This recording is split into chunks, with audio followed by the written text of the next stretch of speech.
Hey team, apologies about the video. It's going to look a little bit different to usual. We've just gone for the webcam this time because we're having some issues with the camera. It's been a while since I've hopped on here. I mentioned it a little bit in the Discord, but it's been a really tough time. And for me, when that happens, sometimes I need to go within and go into kind of hardcore work mode, think about what I need to do as an individual to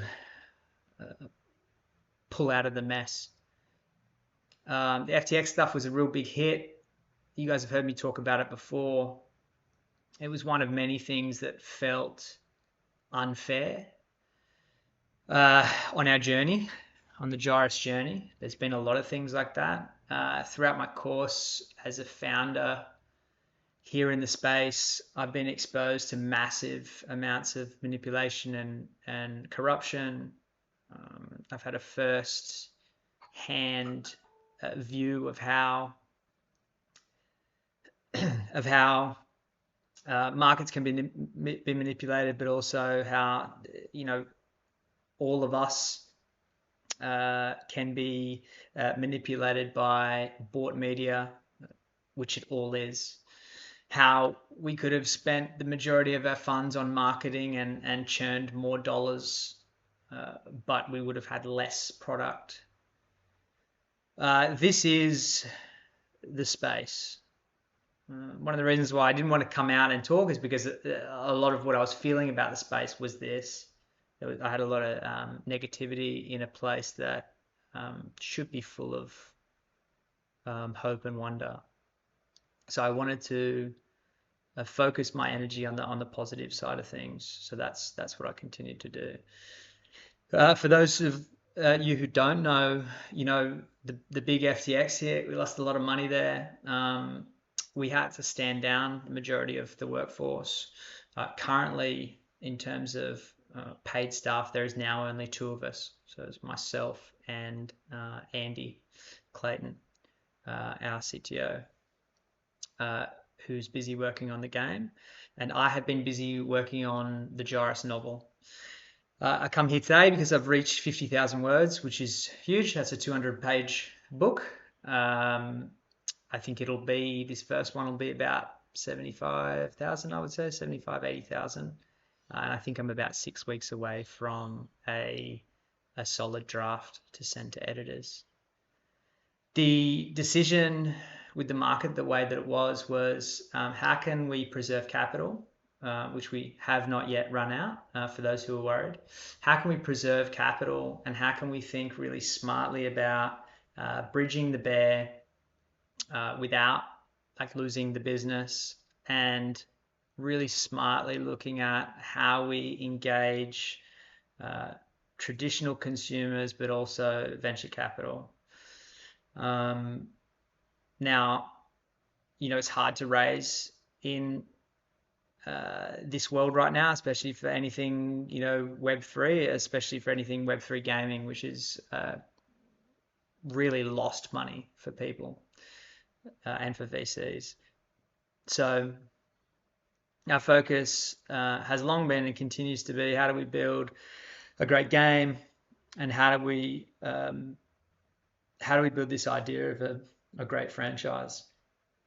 For me, what that meant was getting the lore and the ideas to as many people as possible, and the way to do that was through the written word. It was the quickest way to get this breadth of storytelling to a mass audience. So I've been extremely busy writing. It's been very challenging, over 5,000 word a week target, which I've been meeting, and it's allowed me to go super deep into the world of Gyris, deeper than I had before, and I felt like I'd gone pretty deep into the minutiae of the history, the evolution of the different tribes and peoples, more into the animalia across Gyris, the geography, the politics, the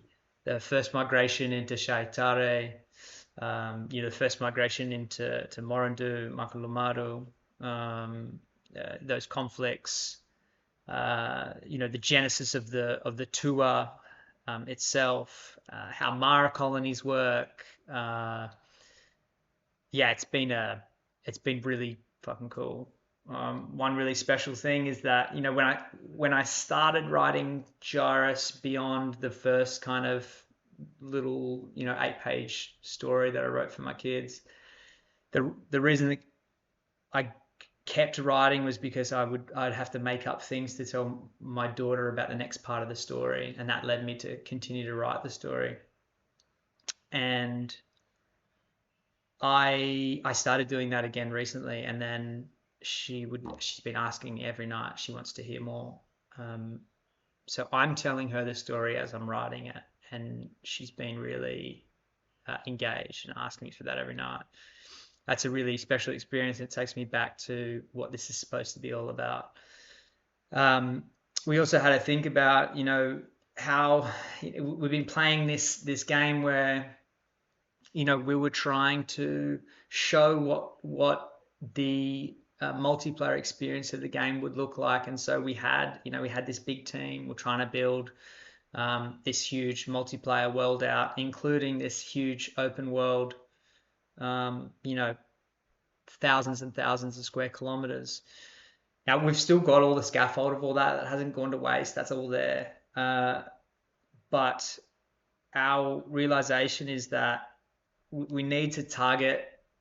We need to spend our energy in a way that gets the most return for our existing community. That it onboards more people into the ideas, that intersects with the story, and that shows VCs what actually we're trying to do with this game, or potentially crowdfunding platforms and audiences. What are the ways that we can actually engage more capital and engage more people to be involved with us? For that, you do need a great story. We know we've got a great story, but we haven't had it in a way that's easily digestible for the world yet. And that's what the novel will do. We will have a published novel this year. As I said, the draft will be done. I'm targeting 6 weeks, unless the story becomes bigger as I'm writing it, then I think it'll be. Still, it is fairly imminent. It'll then go to a team of editors, and then we'll choose whether we self-publish it or what we do. All our holders will obviously get a copy of that. Some of you I've reached out to and asked you for some of your NFTs that you might want featured in that book, and I'm going to find other ways to show you guys some love. So that's happening. Now with the game side of things, we really tried to break this down into like what's going to be super meaningful for you guys as community members on the road to building something bigger. And that is that, we want to put your NFTs to work. So that is Andy's big job at the moment. It is to take a rather large space and create a single player experience that interplays with a staking mechanism. So actually staking, which we've resisted for a long time, as you guys know, but so staking your NFTs and then being able to use those staked NFTs in a single player experience that will then lead to the leveling up of your player. Instead of that having to be in a multiplayer experience, which adds a lot of complexity and really hard to deliver without that big team, without that big funding. So a better first step is to break it down into that single player element where you have your plot, you have your hut, you have your little og pen, you are able to search for seeds to plant in your garden, for your fruit trees, for your vegetables.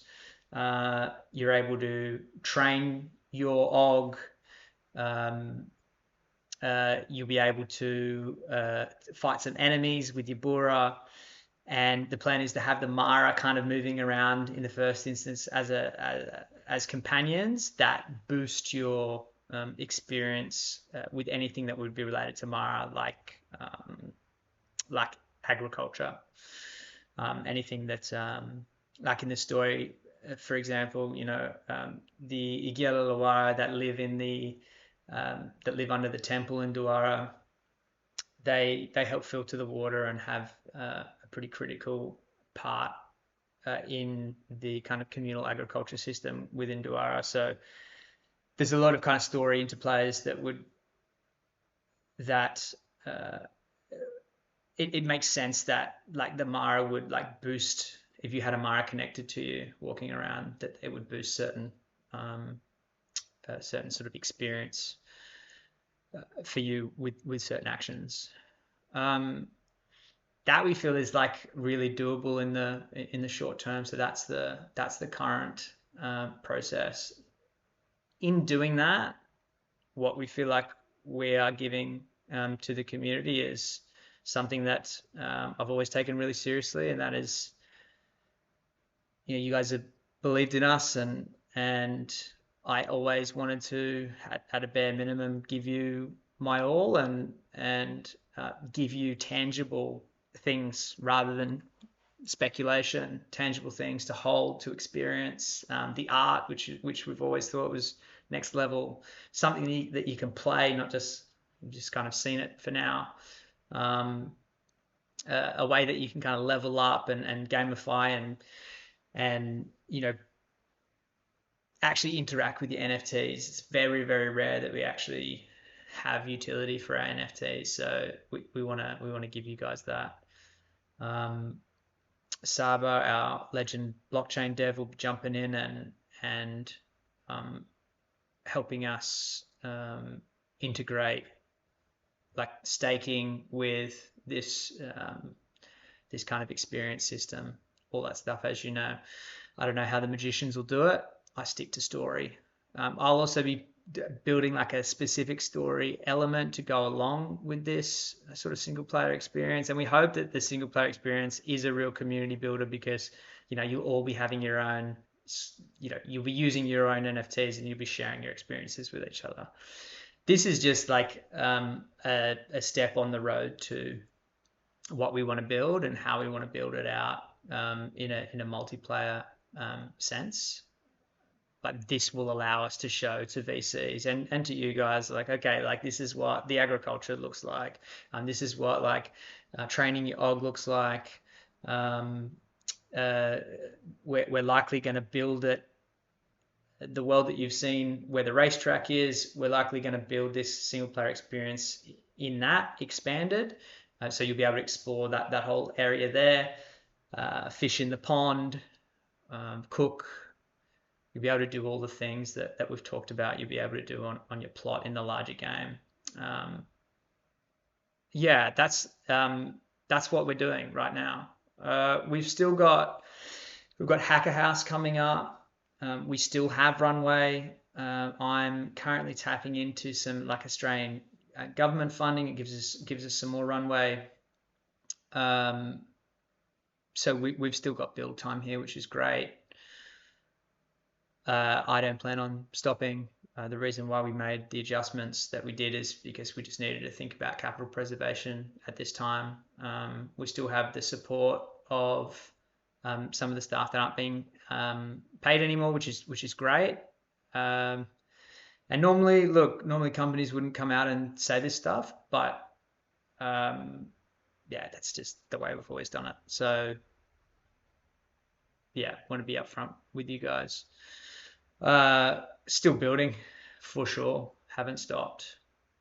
Really proud of the novel so far. I don't think it's like anything out there. So really excited to share that with you guys. We've got Hacker House from the 20th to the 25th. That's going to be really cool. We'll also be down there at the same time that two of our like before we lost all the money through FTX, we We sponsored Fight Gym. We've got a couple of pro fighters who actually have got title fights in Melbourne while we're down there, which is really cool. So we're going to go catch them. We've still got the motion capture stuff that we're going to do with those guys when the time is right. That's there for any time we want to do it. We've got a bunch of really cool art that some of you may have seen, just to kind of show off some of the features, like the bark boarding. There'll be some like river racing stuff, Moagi Fist, like a bunch of cool little different things. And slowly we're just going to continue to iterate this single player experience, so you guys get to know the different kind of actions that you can do and the life that you can live before moving on to a multiplayer experience. Anyway, I hope that was a good update for everyone. Always appreciate you guys. I'm sorry I haven't hopped on here. As I said, like, it's really hard to not feel negative about the space when, like, personally, I've been hit pretty substantially, and then this business feels extremely personal. As you guys know, I've put a lot of my own bread in here, and beyond that, I'd never, worked so hard in my life, and took a big toll on my family and on me physically. Something that I'm starting to try to recover now and become healthy again. Yeah, it just fucking angers me that the world is full of evil like it is. But there's something therapeutic about writing all of this lore, because I get to pit the heroes against the villains. We've copped a lot of hits. I will continue, I hope forever, thinking that good will triumph, and that even when it feels like we should sell out to the dark side, we should keep plodding on, fighting the good fight. No one's gonna help you. You just gotta keep moving forward. That's kind of it. What I realized was that, we talked about building this big fantasy franchise, and in the world of Web3, like, that rhetoric, we had more than anyone, but we didn't have more than anyone outside of Web3. If you want to build the next great fantasy franchise, you better start putting out a catalog. And so on that realization, that's when I was like, well, if you want to see what's in here, I have to show you. So you're going to get the book. Yeah, I'm super excited to share it all with you guys. I think we've got some really great stuff that we're going to continue to deliver. Appreciate you guys. I've